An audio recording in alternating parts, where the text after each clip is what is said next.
Il cubo, da qualsiasi lato lo si guardi, è sempre un quadrato. La storia si ripete, il ricordo è assente, la mente è distratta da bisogni illusori, accecata dalla nebbia dei doveri.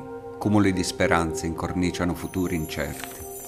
Lentamente la fiamma disperde l'acqua dell'emozione e il duro minerale diventa gesso impalpabile.